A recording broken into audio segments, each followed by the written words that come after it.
Well, as one of the largest and most diverse districts in the state, Salem-Keizer Public Schools is making sure all students and families feel heard and understood with its language services program. Fox 12's Haley Rush shows us how.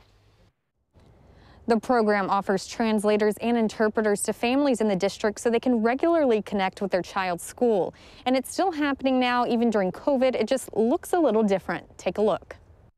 Hola, buenos días, señora Garcia. ¿Cómo estás esta mañana? As the Language Services Coordinator for Salem-Keizer Public Schools, Cheryl Bennett's days look a lot like this, virtually interpreting for Spanish-speaking parents to make sure they feel connected to their child's school. Before COVID, it was mostly face-to-face. We would visit all 65 schools. It could be any meeting, whether it be an attendance meeting that the principal is having with the parent or with the families, a behavioral meeting. We support all of those if interpretation needs are needed. While Bennett translates and interprets for Spanish-speaking families, the Language Services Department has a team of 15 people. We offer 6 languages. Some of those languages include Arabic, Marshallese, and Russian. But overall, it's a district where more than 80 languages are spoken. And if there's a family that speaks a language that we do not have district support to offer that help for them, we do have a third-party service that we call out to, and they support those interpretations for us. Bennett says it's a crucial service for such a diverse district. You want to hear whether your child is doing extremely well, whether they're exceeding, or if they're needing some extra support. I mean, I'm a parent and I want to know. I would want to know if my child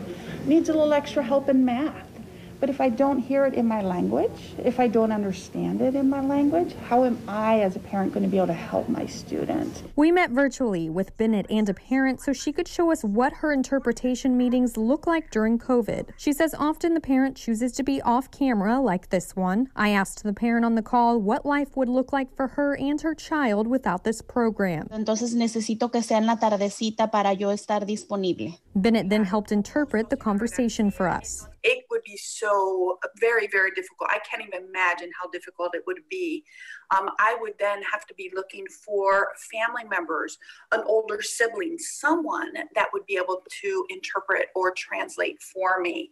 And me knowing that they weren't professional interpreters and or translators, I would not know if they are translating truly or interpreting what I am saying and versus from the other language. It's very important because there's nothing more fulfilling or needed than to be heard and to be understood. And we do not want that language barrier to be that barrier where you're not heard or you're not understood. So our team, as I said, we are that bridge. We are that bridge for families to be able to be heard and to be able to communicate. The program isn't meant to only support families, but also schools in the district. Interpreters and translators can be provided for principals, teachers, you name it. Haley Rush, Fox 12 Oregon.